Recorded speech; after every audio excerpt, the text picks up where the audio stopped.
আজ আপনাদের সাথে আলোচনা করতে চাই জাপানের উরানাই সম্পর্কে। উরানাইটা হলো জাপানিজ ভোকাবুলারি, আর এর অর্থ হলো ভাগ্য গণনা বা ভবিষ্যৎবাণী করা। জাপানিজরা এটা প্রচণ্ড বিশ্বাস করে। তবে আগে থেকেই বলে নিই, আমি কিন্তু উরানাই বিশ্বাস করি না। কারণ মৌলানা জালালউদ্দিন মোহাম্মদ রুমি বলেছেন, আগে তোমার নিজেকে খুঁজে বের করো, তারপর নিজেকে পুরাদমে আত্মসমর্পণ করো। কারণ ভাগ্য খুঁজতে হয় না, ভাগ্য আবিষ্কার করতে হয় নিজের ভেতরে। সেক্ষেত্রে আমি মুসলিম, আমি এটা বিশ্বাস করি না। তো জাপানে এই উরানাইটা 4-5 রকমের আছে, বিভিন্ন রকমের আছে। তার ভিতরে যদি জাপানিজ মন্দিরে যেয়ে থাকেন আপনি, সেক্ষেত্রে দেখবেন অমিকুজিটা হলো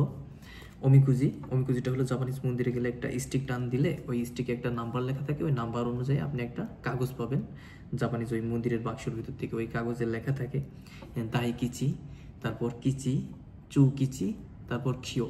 দাইকিচিটা হলো মহাভাগ্যবান, আর কিচিটা হলো ভাগ্যবান, আর চৌকিচিটা হলো মাঝারি মানের ভাগ্যবান আর কি। আর খিওটা হলো দুর্ভাগ্যবান, মানে খারাপ ভাগ্য যার। তো দুর্ভাগ্যবান যার, যে খারাপ ভাগ্যের কাগজটা পায়, সে ওই কাগজটাকে মুড়িয়ে মন্দিরের কাছে কিংবা বিভিন্ন জায়গায় এই ভাগ্য গণনাকারীদের মত অনুযায়ী বেঁধে রাখে আর কি, কোন পথে যাইতে হবে বলে দেয়।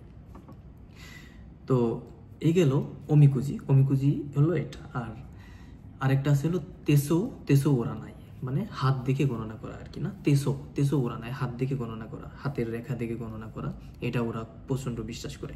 আর একটা আছে সেইজা উরানাইটা হলো রাশিফল দেখে বিশ্বাস করা। জাপানিজরা ঘুম থেকে উঠে বিভিন্ন কোম্পানির ডিসিশন কিংবা জীবনের ডিসিশন, বিয়ে করার ডিসিশন, বিভিন্ন রকম সবকিছু আর কি, ঘুম থেকে ওঠার পরে টিভি চ্যানেল চালু করে রাশিফল কিংবা বিভিন্ন রকম জিনিস, এই রাশিফল, তারপর হাত দেখা, এইগুলা দেখে ভাগ্যের গ্রেডিংটা যাচাই করে যে সে এখন মহাভাগ্যবান কিনা, দাইকিচি কিনা, কিচি কিনা, চৌকিচি কিনা, এগুলা সম্পর্কে দেখে আর কি।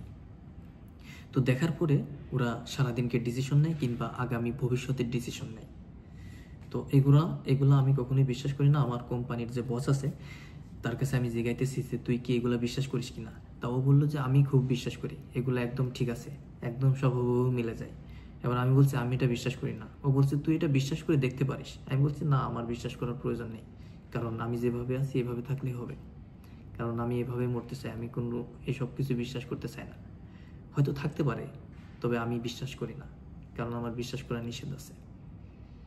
তো আজ এখানে শেষ করতে চাই। আল্লাহ হাফেজ। আলোচনা করলাম উরানাও সম্পর্কে, মুখস্থ করে রাখেন।